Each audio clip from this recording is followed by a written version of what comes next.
Wow. Your boy's back. The Nonprofit Sector Connector. Every single Friday morning, I make the journey from the kitchen where I get my coffee all the way up those 2 flights upstairs to get up to my attic just below the roof. Your boy, Tommy D, Philanthropy and Focus is the show. The Nonprofit Sector Connector. That's the moniker. That's the name. That's the persona. That's your boy, Tommy D.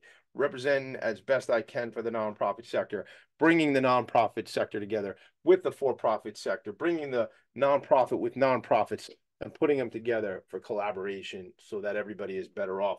Let me grab the coffee mug for you early. We'll get it going. No big deal. Just changing the world. No big deal. Just changing the world. Those are the people I hang out with, people who are changing the world, who are making the world a better place. I was at the bank this morning and I was just smiling like I do. And the banker wasn't as smiley as I was. And she said, "Well, you're so happy all the time." I said, "Well, not all the time, but nobody's going to know when I'm not, man, because who wants to hear that nonsense, right? Nothing's perfect, but it's all about mindset." And that's what a lot of this show does for me is every single Friday morning, I get to start my day with a leader of a nonprofit that's changing the world. I get to start my day with people who are on the front lines, doing the work, making the world better, serving those who are experiencing homelessness, who have food insecurity concerns, who have different abilities and need education in different ways. They need deliverables, they need diapers, they need different things. So yesterday morning, I had, it was February 1st, and I had pancakes for breakfast. Shout out to my guest last week, Pancakes for Roger. Susan Combs was on the program. I'm like texting her a picture. I'm like, "Look, I'm eating my pancakes. How many pancakes am I going to eat in the month of February?" Well, it's only the second. I've had 3 pancakes so far, so we'll see what happens for the rest of the month. But I shared that because that's how I started my day, representing a nonprofit that was on this show. And then later in the day, I went and visited with a friend of mine who will be on the show at some point, Andrea, from the Long Beach Martin Luther King Jr. Center, okay, community center, serving seniors, serving young people in an after-school setting. So that's what it's like when you're the nonprofit sector connector. Great pause, Tommy. I like that one. But that's what it's like. It's all about shining a light on the work nonprofits are doing. And on the show, we do 2 things, as I say. We help nonprofits tell their story and amplify their message. I'm extra excited today because this is like, I don't know. It feels like a home game or something like that. My friend Darryl and I, we get together every Friday morning to talk strategy, Friday afternoon, excuse me, to talk strategy, to connect, to figure out what's going on in each other's world, each other's networks, because we're connected through sports, we're connected through philanthropy, and we're going to talk about that today. If you're not watching the show, it's blue, it's royal blue and orange. It is Let's Go Mets. I don't know. Darryl, before we even get into it, how many days till pitchers and catchers? It's February 2nd. It's less than a month away, I know, and then the Groundhogs didn't see his shadow or saw his shadow. I forget, but either way, early spring's coming soon. Okay, good. And pitches and catches reporting within the next 30 days. Whose voice is that? That's my friend, Darryl Haberman. Darryl, what's up, brother? How are you? We'll start talking before I even introduced you. My brother, I'm excited for you to be here. I've been looking forward to this one for all week, really 3 weeks since we decided to do this. I think we were in our meeting, our weekly, and we were like, yo, why don't you just come on the show? Why don't you just come on the show? I mean, Lots to share. right? So much to share. Your background in sports, your background with the NHL, done some work with Disney, streaming services, MLB. I mean, we are both Met fans. And at this point in the year, we're excited. I don't know how long that's going to last. You know what I hate? By the way, Let's Go Mets. You ever seen, I don't hate it. I think it's very funny and cute. But that I think it's Family Guy, or that Family Guy episode where it goes, okay, the first pitch at Shea Stadium. Okay, and the season's over. Well, it's right. It's like that, and the Mets actually do well in opening day. I think they have the They best do. record all time They do have in great Major numbers. League Baseball. I've been So to a lot of opening days. They do yeah, have a but lot. you're right. A lot of interesting things are for Mets fans. We've been through a lot. We have. Yeah, We well, have. you kind of go into it with some cautious optimism, I but like that. Cautious yeah, optimism. yeah, just thanks for having me, Tom. And this has been already a blast. Hearing you go on a soliloquy 5 minutes into the show, and now we're into the Mets, and we barely even gotten started. But Barely this, get started. Welcome to yeah. this show. This show is called Tommy's Stream of Consciousness, in parentheses, philanthropy and focus. I mean, Darryl, to me, the people pay attention to what we're doing because we're talking about important topics here on the show. When we're talking about nonprofits that are making the world a better place, as I say. So, sir, how are you connected? First, even before how are you connected, we're going to talk about Sports Philanthropy Network and events that are coming up, and even maybe an event that we could talk about that happened back in December that you invited me to, and I was fortunate to meet a couple people. In fact, if I don't come to that event, I don't meet a guy called Chris Noel. Chris Noel doesn't introduce me to his colleague Brian Martin. They were on the show 3 weeks ago. So, gang, I tell you this all the time. It's all about networking. It's all about connecting. A guy named Jeremy Stevenson, who I haven't talked to in probably close to a year, introduced Darryl and I. Sometimes in our relationships, what we do is make connections for people, and that might be it. That might be the whole that you may not be in touch with that person anymore, but now a whole new relationship through that introduction blossoms. So, Darryl, why don't we start with your background professionally? We could talk about, we both grew up Met fans. We didn't know each other then. We know each other now. So, tell me a little bit about your background. I mean, you were a swimmer, right? Let's talk all about that. Sure. So, yeah, really from a very, very early age, grew up a huge sports fan, playing with my friends on a dead end street, about 12 homes. All of them had kids, me and my brother's age. So, you had the pickup soccer and football games and hockey, really from an early age. But my dad was a sports junkie, always had a big game on. I went to day camp and I was going to Shea Stadium as a little kid. I remember some of my first games at 5, 6, 7 years old, Yeah. and around that time, that's when the Mets were good. Yeah. Darryl Strawberry. Everyone used to say Darryl, Darryl. It was really funny, Darryl, and the spelling. Darryl. Yeah, Wasn't it like a Darryl? exactly. And then it became a little derisive because of his personality and got into a little bit of trouble along the way. But Sure. it's great to see Doc and Darryl getting retired this year. By the way, Yeah, that's pretty exciting. Do we have a so date? Is there a date out for that? I wonder. yeah, they're two different dates. I don't know them offhand, but Yeah. yeah. So grew up a swimmer. You referenced that. At age 5, I was already swimming competitively on a private team in Setauket, Three Village Swim Club, TVSC. My school never had like a swimming program. It's kind of like a unofficial kind of club team sort of thing, but there was a very big and popular, good, well-run program called Three Village Swim Club, and I swam competitively from age 5 to senior year of high school. So I was pretty good. Made lots of great friends. It was a tight community between carpooling and swim meets and going to regionals. And I'm not gonna toot my horn, but I was pretty good up until about everyone surpassing me in height. I was on the smaller side, so when I was competing against people with the physique like Michael Phelps, I didn't really stand a chance. But anyway, yeah, played lacrosse, soccer, hockey, and I went to school, thinking that I was going to be a sports broadcaster. Had those ambitions. So my program was sports information and communication with a deep sports management background at Ithaca College, and I did a lot of writing, reporting, some TV, radio work. That was fun. That was a great program. I interned out in LA. My second semester junior year at Fox Sports. And for the last 25 years, I've been working in the sports space.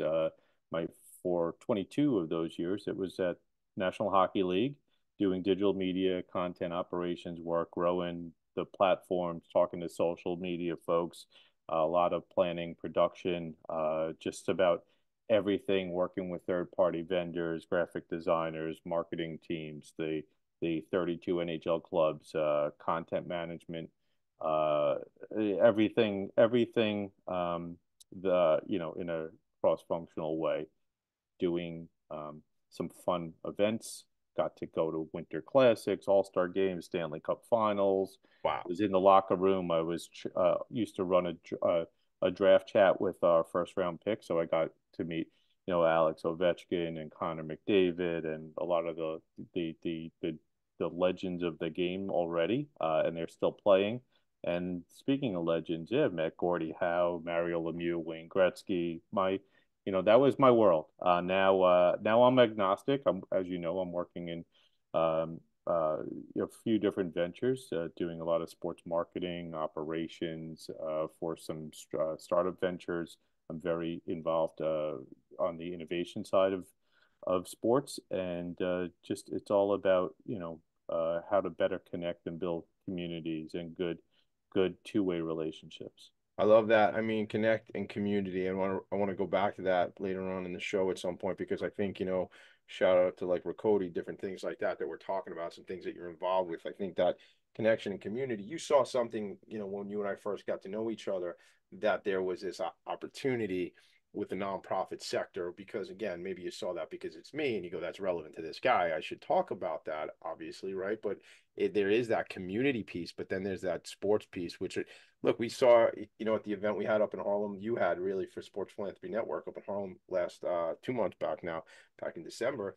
You see these nonprofits that are sports related nonprofits that have a mission to get kids out, I can't even remember why this is popping in my head. That wasn't it former First Lady Michelle Obama? Was she the one with like 60 Minutes, Play 60 or something like that? I think that was her, Yeah, right? yeah, yeah. Play Yeah, Play 60 campaign. It was all about getting kids active and mentally sharp, yeah, valuing teamwork and play together, for sure, because of the child obesity and of things course. like that. Yeah. Yeah, and shout out to Mrs. Obama. If you ever want to come on Philanthropy and Focus, we'd love to have you. So we'll have your people call my people. We'll do lunch, that sort of thing, right, Daryl?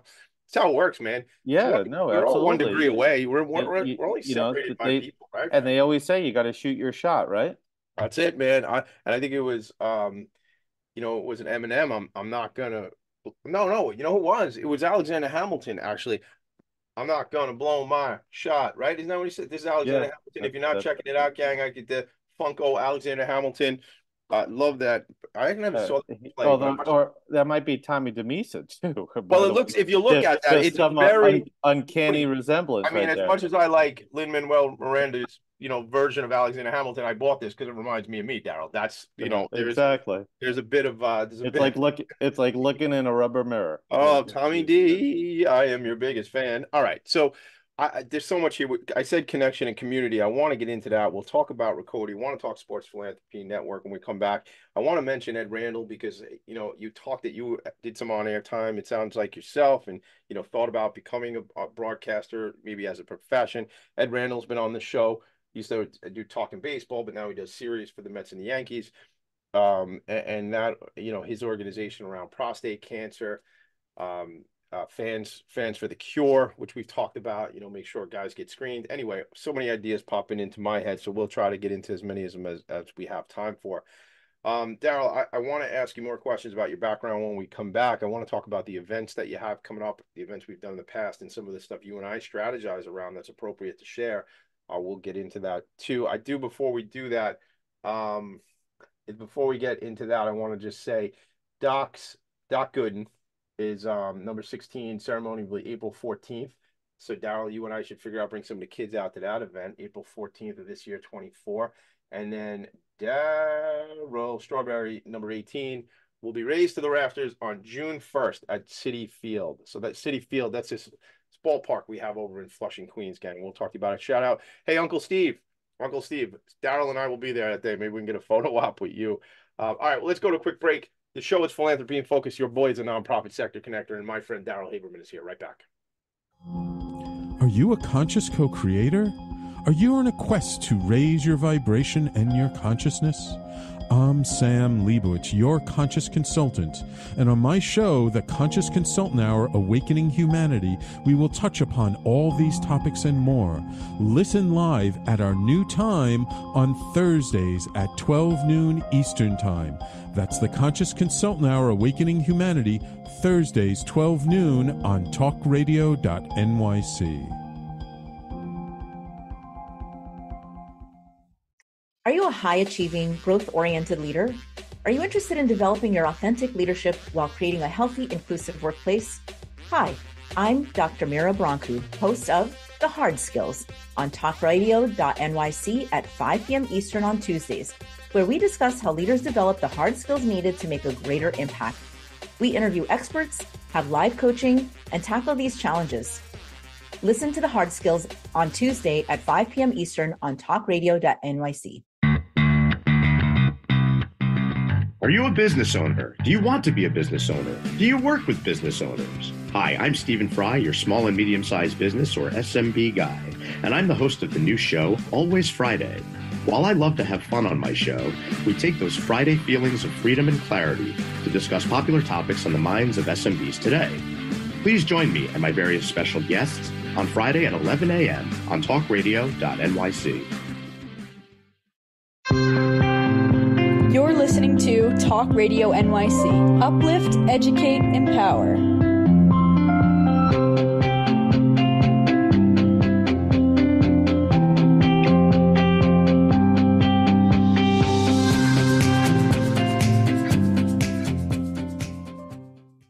Nonprofits need connections to move in good directions.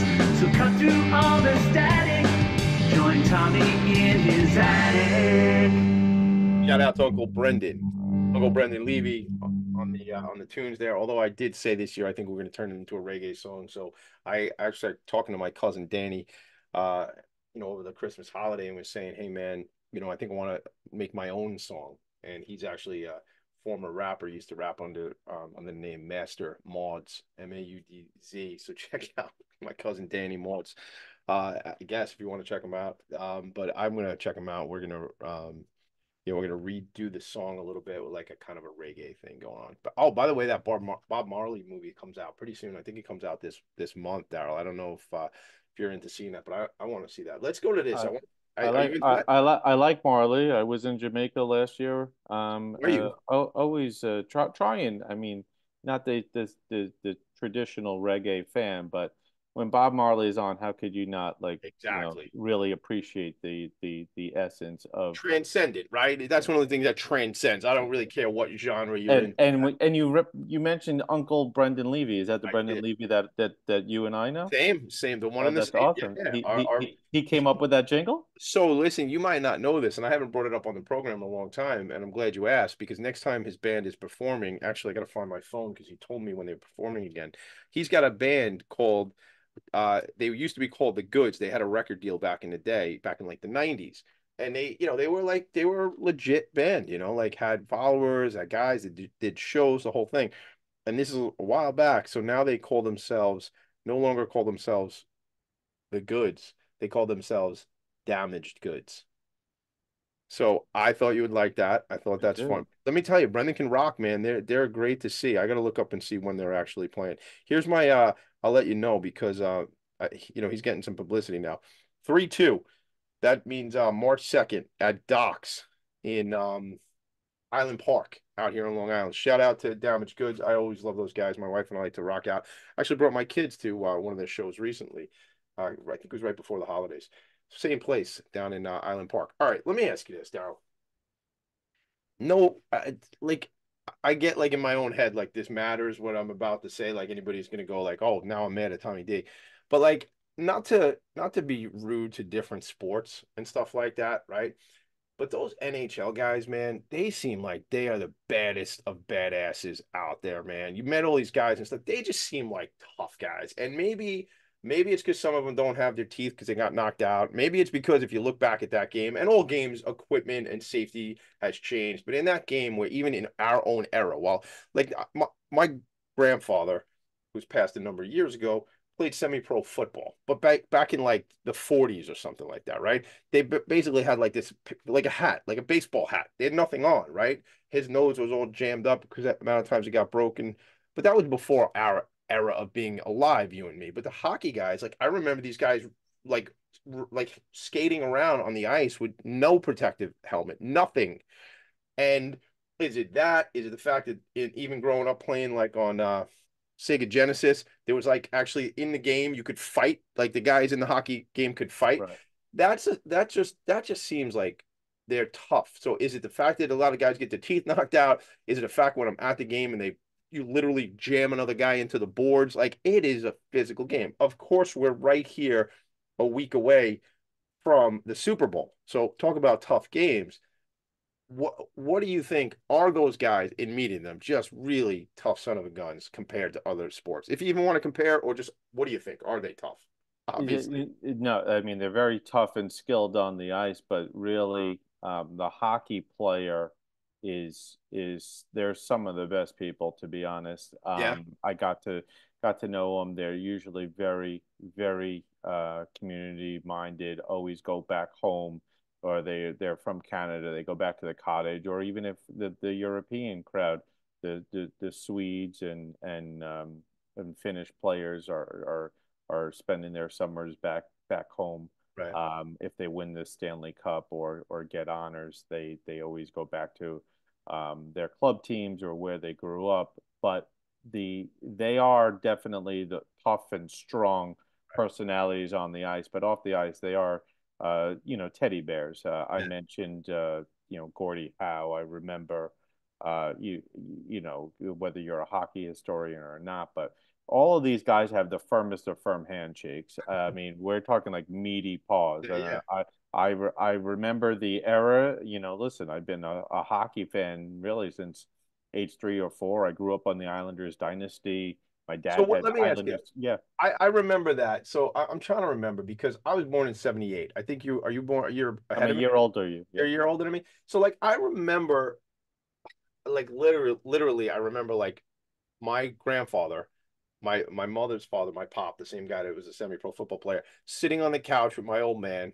My father hates when I call him my old man, but my dad, and in those series, Mike Bossy, you're gonna remember names, I'm not, but but I remember that, but like I was only, I mean, we're talking early '80s, like Right. It's 3, 4, 5, unfortunate it's right? unfortunate they haven't had this dynasty run when we have vivid recollection and we're so close to the action. But As but li but that was, I remember, I'm Right, aware right. of Oh it. yeah, Like I of remember course. walking How in and could seeing it on the TV, but I don't. But because even I remember '86. Right now, let's go back to Flushing for a second. Like I remember that. I remember vividly like a little black and white TV in the kitchen in my parents' Right, house right, again right. in Franklin Square, and it was just like seeing that. But I was only 7 or 8. Now I see, I got an 8-year-old in the house. He's aware of stuff. He knows stuff. He's going to remember stuff, but I don't remember it as if I was like, shout out to my business partner, Red Probst, big Met fan, who was, is just about 10 years older than I am, 9 or 10 years older than I. So he's in his teens. He remembers '86. He was at those games in '86. Anyway, my point is, I remember the stuff. I'm aware of it, but you have more of a memory of it. Like it was always on. Yeah, a recollection for sure. Because there were lots of games. Now, I didn't go to a ton of games as a young kid, but my dad's company had season tickets. But I remember going on Hempstead Turnpike to the wine gallery for good dinners before the game, and then during the game, had the drive for five, foam finger, had all the pennants. Yeah, But yeah, I got posters and everything from my dad going into games when we weren't in attendance and coming back and either gifting us stuff. But my early memories are, as I mentioned, playing hockey as a kid and wanting to be these guys that were just so superstars on the ice. I mean, the Islanders run 19 consecutive playoff that's series wins. It's that's crazy. insane. That's crazy. Hall of Famers. Thankfully, in my job at the NHL, when I mentioned I was going to tentpole events, I got to meet literally everyone connected to those dynasty era teams. Like I did an interview with Al Arbor. I met Clark Gillies at a bar. Mike Bossy, Brian Trottier, Butch Goring, Dennis Potvin, Billy Smith, all on down the line. It was such a tremendous thrill. And then you hear stories, and I'm like, yeah, I wish I was just a little bit older. But Yeah. yeah, my sports connections, and the love of hockey and athletics competition, like you say, I got to appreciate the NHL personalities, and the icons of the game are really, well spoken, articulate, care about their sport. It's not it's not uncommon in sports that people give back. But I think the NHL, they always talk about the team first. It's like it's not the name on the back; it's the Mhm. name on the front. But they are really good guys to talk about, and I've had one-on-ones or exclusive interviews with a lot of the top end players in the league, Mhm. and yeah, I never get like that this guy's Like a an celebrity, like he's or not this blowing guy's up. an ass, or he's too Yeah, good, or he's yeah, like yeah. they're comfortable in their own skin, and they're not fake. Right, They generally are relaxed, and when you show them, that you're a fan, and right. you've not only done your research and prep for an interview, but you actually have lots of good uh questions or genuine intrigue about their backgrounds, they'll start revealing themselves more so. So I've had the opportunity to see these guys kind of behind the scenes without the cameras on too. I love and that. and Yeah. they're goofballs. They like to have fun, and maybe throw down a couple of beers or something like that. But Yes. for the most for the most part, that's they're humans. But Yeah. I never got the sense that these guys were any different than some of the basketball players that I've come to know, and football players, um, tennis stars, all that stuff. There needs to be a documentary, by the way, on Netflix soon about some of these hockey guys. I know there's some stuff, but like I love some of the Netflix docs. I don't know if you've been seeing some of them. So what do you want? What do you want this documentary to be about, specifically about? Well, I mean, again, some unless your teams were in the Winter Classic, and the NHL does a documentary about these teams preparing for battle outside in the majestic, baseball or football Right. venues. There's just so many personalities, certainly, that if you got to follow them for a whole season and appreciated what they're doing, what their family life's like, where they grow up. What about like a maybe like a so I'm hearing you say like background stories, and I love all that. I love like there used to be a show um on I think it was on A&E, biography. I used to love to watch that show, Right, biography. right, right. Yeah. Um but I'm wondering if you're talking about like a hard knocks for the NHL too, though, man. Is there anything? Yeah, I mean that they've kind of done that in short form, but I'm talking about um if you've watched some of the golf specials or the golf documentaries, or the ones about the tennis. Well, I'm blanking on the names. But there's a lot of they did one about F1 for a whole season. They did Uh-huh. one about golf. They did a tennis one. Now they're coming back with the new seasons, and they talk about personalities, and when you're playing your foe, and the gearing up for the next match, and then they talk to them literally 5 minutes after wins or losses. So that's a very unique perspective, and you've gotten to know emotionally, really, what these guys go through, and gals go through. And Love that I though. Those think stories I are think that I think it's just tremendous. I could watch a good sports documentary. I'm watching the one with the captains of the World Cup one. With my son, we watched the one the on David series. Beckham.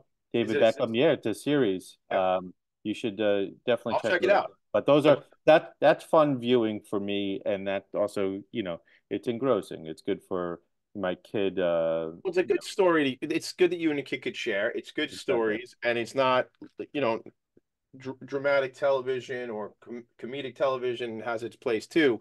But like, if these things are done well, documentary type, there's an arc to the story where it's a real person and we're hearing what they went through. And often I'm imagining that it's, hey, we had this difficulty and then we had this difficulty and then we had this difficulty and we overcame because there is drama to that in real life, right? And I don't mean drama in like, oh, it was just drama. No, I mean like the drama of life that, we have to, it's not, get knocked down 7 times, get up 8, all this kind of stuff that, we hear about. That's what it is. We got to go to break. Make one more point because I know you want to respond. Yeah, no. That's exactly it. No one has a perfect life. They've taken advantage of their skill set, their opportunities, their mental fortitude, and that's why they're playing at the highest level. I love it. We are going to take a break, but I saw this thing the other day. I want to just say because it's in my head. The other day I saw a video on, I think it was Instagram or something. It was Kobe Bryant talking about at the age of 12, he was not a very good basketball player. And at the age of 14, he was the #1 ranked player in the state, 12 to 14. And he said it wasn't because he went to the gym once a week for an hour or twice a week at a practice for an hour and a half, 2 to 3 hours every day, consistently. And then there's natural talent. Okay, so, but there's also, you got to put in the time. And I was telling, this got me in trouble the other night. I was on a phone call with, we joined the JCC in the neighborhood, and I was on a phone call with my buddy Haran H2O Hargrave, and I was telling him, I can only stay on this meeting with you till 8:30 tonight because I told this Kobe Bryant story, and my son wants to go to the JCC tonight before they close to play ball. So I had both my boys till just about 10 o'clock on Wednesday night of this week, getting out there, shooting around. So be careful what you tell your kids. It might end up in the JCC till 10 o'clock at night. We're taking a quick break. Darryl and Tommy in the attic. Hey everybody, it's Tommy D, the nonprofit sector connector, coming at you from my attic. Each week here on talkradio.nyc, I host the program Philanthropy and Focus. Nonprofits impact us each and every day, and it's my focus to help them amplify their message and tell their story. Listen each week at 10 a.m. Eastern Standard Time until 11 a.m. Eastern Standard Time, right here on talkradio.nyc. What really drives success in business? Introducing Intangify, the show that explores the intangible assets that create value and growth. I'm Matthew Asbell, your host and an attorney focused on innovation. Join me Fridays at noon Eastern to discover how innovation, culture, and other intangibles shape thriving companies from startups to established businesses. We'll share strategies to unleash your business's true potential. Tune in live on talkradio.nyc Fridays at noon Eastern and Intangify your business today. Were you an essential worker during the pandemic? If you needed to learn stages of epilepsy, did you depend on advocates? Did you use new innovations to cope with mental and neurological issues? Maintaining high quality of life and keeping good mental health are what we all strive for. I'm Frank R. Harrison, host of Frank About Health, and each week top healthcare influencers, professionals, and innovators answer these questions and more. Stay tuned on Thursdays at 5 p.m. on talkradio.nyc, and I will continue to be frank about health with all of you. You're listening to Talk Radio NYC at www.talkradio.nyc. Now broadcasting 24 hours a day.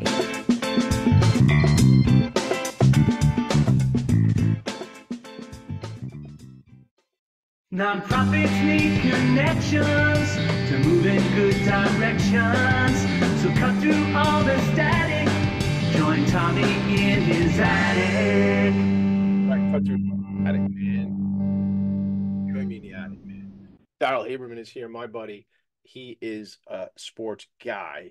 You know, Darryl, I'm thinking something when I said sports guy, it reminded me of Craig Carton, and I don't know why. I think they used to do a show, and he's sports guys. You and I should probably do a show once a month and just riff and talk about different things. I'm thinking we'd have fun with that. Yeah, we know some people, and yeah, it sounds like fun programming. I would listen. Happy to ideate offline. Yeah, let's talk about that. I'll see you this afternoon in our regularly scheduled meeting. All right, so Sports Philanthropy Network. Let's talk about this. Let's talk about your connection to it. I mean, obviously, we've really established some parts of your story and your background and things like that. How did this even come into your purview, the Sports Philanthropy Network? How did it come up for you? Well, and this is similar to how Jeremy, or why Jeremy connected me to you is, as a strategic advisor, as someone who was interested in serving some boards, uh, thinking about what I was passionate about, what I knew, what I could lend a hand in, and best support. Of course, sports is right there. So when the opportunity came up, and I got to know the founders of SPN, and working and collaborating with some people that had also heard about it, and they were starting to build some chapters around the country. It There was definitely an opportunity, and sort of a natural progression that I would be part of building out the New York City chapter. We now have a good, strong, nimble team, and actually in an hour and a half or so, I'll be jumping on with some of my colleagues that are helping around some of the communications, the marketing initiatives that we're looking to do, and that's my background. So I'm heading up that committee while serving on the leadership council of the New York City Sports Philanthropy Network chapter. I love it. So the website, gang, is sportsphilanthropynetwork.org. And I'm going to read you a little bit. Sports Philanthropy Network's mission is to build a pipeline of philanthropy through our chapters, task forces, and Sports Philanthropy Academy. We empower athletes, influencers, business executives, and nonprofit leaders to leverage the transformative power of sports for social impact. We support other nonprofits by providing education and professional development training to help them maximize their community impact. Wow. I love it. I'm in. By the way, I think I told you last week I want to become an ambassador of this. I want to become a member. So let's just do that. We'll do that this afternoon. We'll work that out because, nothing better than an organization connected to the sports world, connected to the nonprofit world, and trying to not only uplift the communities, but also uplift other nonprofit organizations. And when you go out and name yourself the nonprofit sector connector, you better be involved with organizations like this because it makes real impact. I was thinking yesterday when I was at the MLK Center down in Long Beach, out here on Long Island, I was like, oh man, I got to talk to my boy H2O. I got to get him out here and run some kind of basketball clinic for the kids in the community here in Long Beach. And it's just like, it's putting this together. And you and I even talked about it, Darryl. We talked about that opportunity where we would put together I don't know. This term is so overused, so I'm not going to say mastermind, but like a group of really sharp people who get together and could support each other in some efforts, that are connected to the sports world. And, you and I talked about, we're going to put together a Zoom call, a dozen to 18 people that we think can really impact and support each other. And probably those people belong in the Sports Philanthropy Network of, I don't know if they're all going to be in New York, but of whatever community. So it's just a ripple effect, so I'm rambling. Right. Well, then that's the December 4th event that you came out to. There were 10 sports nonprofit organizations that came out to Mittens, one of the oldest jazz clubs in the U.S. And it was fascinating to not only hear from the executive directors and people that are working in the communities, but that's the whole thing. They're looking for a little bit more thought leadership or people that can help amplify their message. It's not just the nonprofit sector connector, but it's the Darryls and Marks and Lisas that are in that room talking to them that have the capacity or the ability to serve in a meaningful board position or make that introduction to someone that can help facilitate better marketing programs, or there's that idea exchange. That's the professional development, the educational tools, the academy approach to, all right, we're not only here to help give you a platform, but we're also going to make sure that you have everything in your toolkit so that you can best go about your business and your mission. I love that. And I'm going to share, while you're going through this a little more, I'm going to share the website for those who are watching this on video on some platform that we're streaming live on, which is Twitch or YouTube or Facebook. And there's probably LinkedIn, I think, too. Logan will help me if I'm wrong. But you'll see this is sportsphilanthropynetwork.org, and you can check this out. Darryl, talk to me, a little bit more about the event on December 4th, because, it was a great experience for me to come through. I said earlier, I met my friend Chris Noel there, who is a coach of New York Rolling Fury, which is a wheelchair basketball team. And really, what that organization is doing is building impact for young people who are in a wheelchair to play at the collegiate level. And then we had Ryan Martin, his colleague from CUNY, that was on the show, that runs all the adaptive sports programs at CUNY, the City University of New York. I mean, I gotta tell you, I didn't even know these things existed. And that's what happens about coming to events like yours, coming to that event on December 4th. So some of this stuff, and I'm going to switch out for a second because I want to go into the New York piece on the website. But tell me, what was the ambition for the night of December 4th, and where do you see more opportunity like that?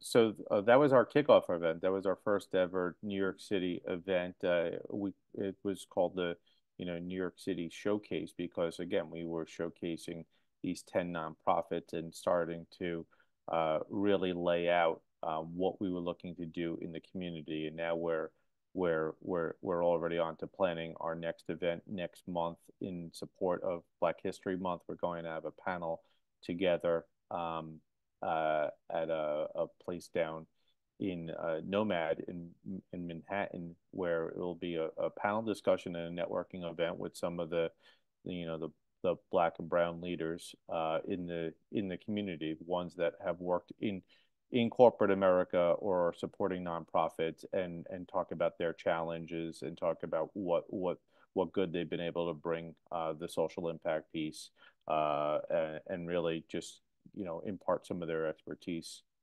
Are you able to talk about the dates on that yet, or we can? Or yes, it's February 21st. Okay, so that's it. So that's a couple weeks out, gang. February 21st. Yeah, February 21st. We'll have, like I said, 3 to 4 panelists. We're trying to nail down a couple other details as far as pricing and still talking about sponsor opportunities and all that good jazz. But from 6:30 to 9:30 p.m. on February 21st, down at Plume, which is below the Ivory Peacock, which is actually a really cool bar. I don't know if you like gin, but apparently they have the most amount of gin kinds or varieties in the U.S. So it's a really cool a vibe, and we got some space downstairs that can support 150 people. So make sure you start. When I give you the green light, we could start sounding the alarm. But right now, listen, when you're ready, we're ready, man. I mean, I'm putting it on my calendar. I will be there. It's important for me to be there, and that is a Wednesday night. It's actually, Darryl, because you and I knew this. It's on my calendar as I look at Outlook right now. It's already on my calendar. I'm excited to be there. I'm excited to help promote it, and whatever I can do to lay a little bit of support from the Philanthropy and Phocus community, we're happy to do so. I got to make a shout out to the Nonprofit Resource Hub, which I want you to connect with my friend Allison Larfalita, who's our executive director of the Nonprofit Resource Hub, because once we make Sports Philanthropy Network on a whole and of New York as a member of, which is a free membership if you're a nonprofit organization, to connect with the Nonprofit Resource Hub, go to nonprofitresourcehub.org or send me a note, Tommy D at Philanthropy and Focus is email at philanthropyandfocus.com. Let's start again, Tommy. Tommy D at philanthropyandfocus.com. PHOCUS is how you spell focus in the attic. And then hit me up on Instagram. I love Instagram. It's fun. TommyD.NYC. I like to put pictures of cool stuff that's going on there, and I look forward to connecting with more people there. So Darryl, I think I lost my train of thought there for a second. Oh, let's get you connected because I want the support from the Nonprofit Resource Hub, because once you're a nonprofit member, which again, at no cost, will help promote the event that you have coming up on the 21st. So let's make sure you and Allison connect on that.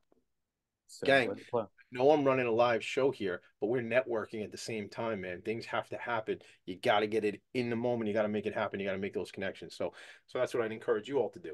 And I gave you some contact info. So if you do want to connect with me, make it happen. Darryl, when we come back, I want to talk. We're going to take another break. We take breaks on the show. It's part of the thing. When we come back, I want to just talk about the future of the Sports Philanthropy Network of New York, how we can help, I'm going to be out in Arizona next week. I'm going to be at that waste management golf thing next week. Right. We talked about that. So maybe the Arizona contingent wants to connect with me when I'm out in Arizona, flying out Monday morning. But we got to talk when we come back. The future of that, but I also want you to drop a little Riccoti on everybody because I'd like you to give Riccoti kind of a wink and a nod about what's going on. What's Riccoti? You'll have to wait till a commercial break and you'll find out. Right back. Are you a high-achieving, growth-oriented leader? Are you interested in developing your authentic leadership while creating a healthy, inclusive workplace? Hi, I'm Dr. Mira Brancu, host of The Hard Skills on talkradio.nyc at 5 p.m. Eastern on Tuesdays, where we discuss how leaders develop the hard skills needed to make a greater impact. We interview experts, have live coaching, and tackle these challenges. Listen to The Hard Skills on Tuesday at 5 p.m. Eastern on talkradio.nyc. Hey everybody, it's Tommy D, the nonprofit sector connector, coming at you from my attic. Each week here on talkradio.nyc, I host the program Philanthropy and Focus. Nonprofits impact us each and every day, and it's my focus to help them amplify their message and tell their story. Listen each week at 10 a.m. Eastern Standard Time until 11 a.m. Eastern Standard Time, right here on talkradio.nyc. Are you a business owner? Do you want to be a business owner? Do you work with business owners? Hi, I'm Stephen Fry, your small and medium-sized business or SMB guy, and I'm the host of the new show, Always Friday. While I love to have fun on my show, we take those Friday feelings of freedom and clarity to discuss popular topics on the minds of SMBs today. Please join me and my various special guests on Friday at 11 a.m. on talkradio.nyc. You're listening to Talk Radio NYC at www.talkradio.nyc. Now broadcasting 24 hours a day.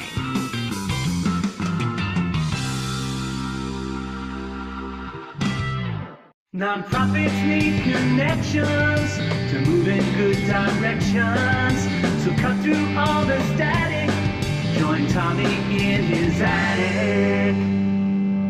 Back. We're back on a portion of the show that I have decided to call at certain times the lightning round, because I always wanted to be a game show host, and this is always where I feel like I still have an hour's worth of content. We got 6 or 7 minutes to make it happen, so we got to do it, Darryl. Lightning round. I gotta talk faster. You got to talk faster, really quick. So I'm actually looking at this Phoenix. It's the Waste Management Phoenix Open, which is where I'm going to be next week. I've never been. I've heard it's like a heck of a party. I've heard it's like no other golf event or tournament, and I've never been at any golf events anyway, other than when I play and don't do a great job playing in golf. But this is supposedly like a wild event, Darryl. You knew about it as soon as I said it, right? Yeah, no, it's this is a bunch of bros really having fun, drinking beers, celebrating great shots. It's loud, it's raucous. You will not think that you're at a golf event. In fact, it's encouraged. Yeah, when you told me you were going, I was like thinking about all the great stories and visuals I've seen over the years, but it keeps getting bigger, better, and louder.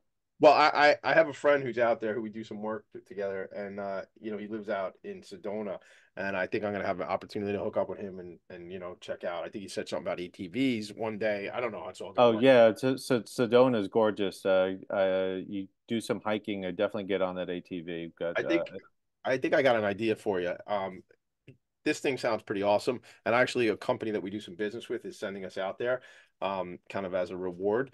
And I'm thinking you and I should go there next year because it sounds like it's something you'd be into. And because I'm a bro, right? Because you're a bro. That's my bro, Darryl. I don't know because you're getting fired up. Yeah. And I love golf. I mean, I love golf. We got to start playing more too. We have to play. You and I have never gone out together. We're gonna go out. We play outing golf. Monday golf where.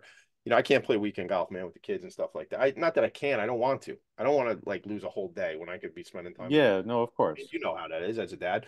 So I talked to me when I said it. You were like, "Oh, that'd be a great Riccoti story." So let's hit me with some Riccoti, and then we're gonna go back and kind of close on sports philanthropy. All right?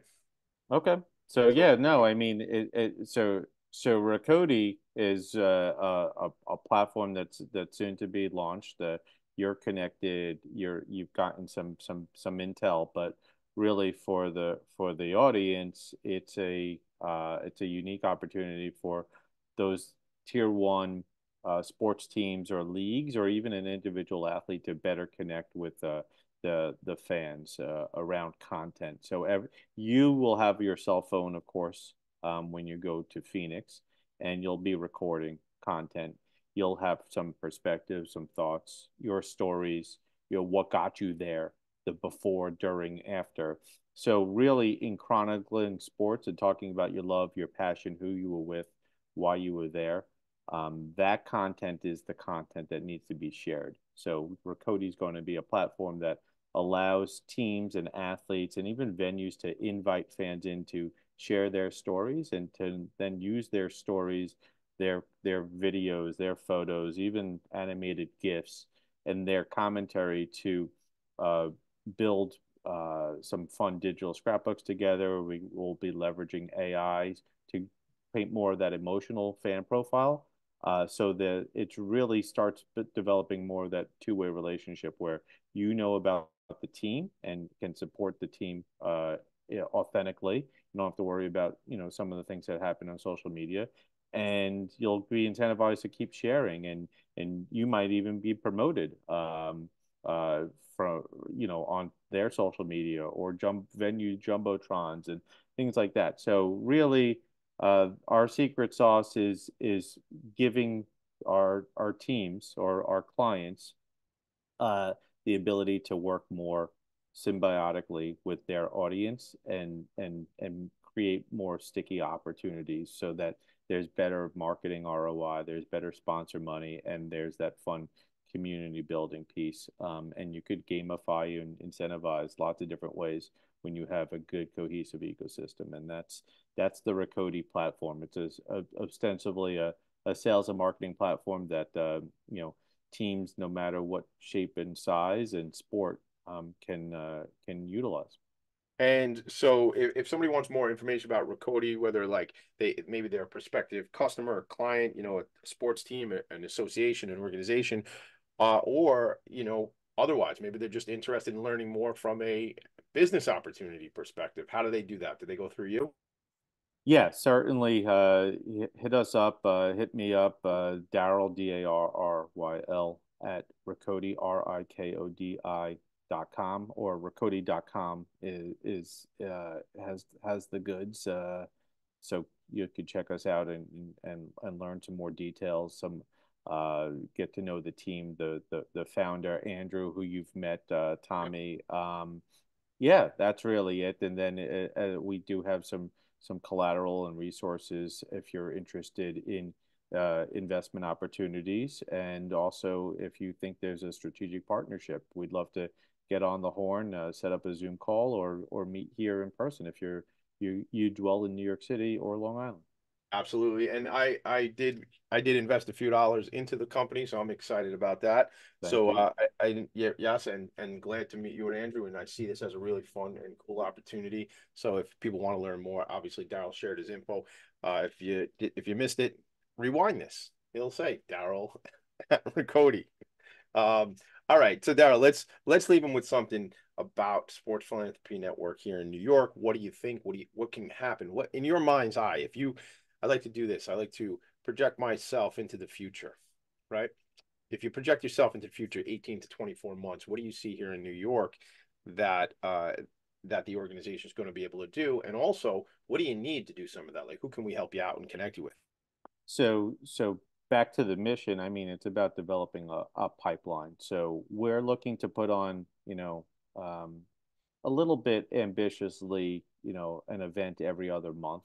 But then once we've nailed the sponsorship, we understand the orgs that are willing to come out to the event. They like what we're doing. They get the resources. We're bringing icons of sport, those athletes, those influencers to these events. So there's the ability to do some meet and greets. I think we're going to have really a well put together event program. Really, in the next 4 to 6 months, we'll find that right formula. We certainly have a lot of good, versatile folks like myself that are serving on committees and are really, doing the outreach and building some of the foundation. And then certainly we're looking at amplifying some of what the orgs themselves are doing, the other sports nonprofits in and around the city. Like if they're going to an event, how can we best support or partner together? And that's really, kind of what the road ahead looks like. I'm not going to go out and forecast and say we're going to be X amount of constituents and get X amount of funds, but the fundraising piece is still getting developed. We made, thankfully, a little bit of money in the Harlem event. We expect to do a little bit better our next event, and then sky's the limit.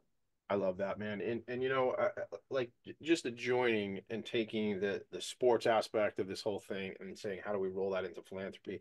I mean, it's sort of in the DNA. You see all these leagues, I got this is coming up for me, my friend Peter Fertig, who runs an organization who I have to think of the name of the organization. He's been on the show. But Peter runs this organization, and he's had MLB players come down to his event. And it's named after a baseball player, and I can't believe I'm forgetting the name of the organization, but I will get it before we leave today. I'll figure it out quickly. But I think these players are very involved in the community, as you said earlier, Darryl. It's something where players want to be involved, and this platform, this nonprofit gives them that opportunity to continue to be involved in community. And you see, it's always cool. The Bob Feller. That's what it is. The Bob Feller Act of Valor Award Foundation. Shout out to Peter Fertig, who I know for many, many years. We used to work together at ADP 100 years ago, but he's been on the show. But even, what's the award the NFL gives out for like the most community? Walter Payton Man of the Year. The Walter Payton Man of the Year, and it's like doesn't have like a jacket in the. It's like a big guy with like Eli Manning's won it. I think so. Saquon Barkley's won it or has been up for it. There's a tremendous amount of people and athletes that have foundations now, and they those are some of the retired players are the ones that came out and supported us that December 4th event. Yeah, and we expect to have them in the room with us, February 21st. Yeah, and I think that's a good point there. So I met Eli a couple times. What a cool guy. Like, what a guy. Just a good He's dude. a January 3rd birthday like me. Yeah, and I'm the 6th. That's probably why I like him. We're Caps, baby. Capricorns, man. Capricorns. So I didn't realize. Now I know why I like him so much. But I met him. We had, my cousin Mike and I had won a raffle, and we went to the Sports Illustrated Man of the Year or Athlete of the Year awards a bunch of years ago. That was a long time ago. And then I met him again. He was doing a signing for, I think, Nationwide. And I brought our friend Michael Goldberg to that event. Just going back. All right, we got to leave it there, gang. This is your boy, Tommy D. The show is Philanthropy and Focus. We run out of time way before we run out of words. Darryl Haberman, this has been awesome. I appreciate you, man. I will see you later today on our regularly scheduled meeting, but I'm just jazzed you be here. I think there's a lot more for us to do. Absolutely. And thank you. It's definitely a delight being on your show, and it's always fun, jamming with you. It always is fun with you, my brother. Everybody, make it a great day. See you next Friday. The Nonprofit Sector Connector. I gotta go. Later. Nonprofits need connections to move in good directions.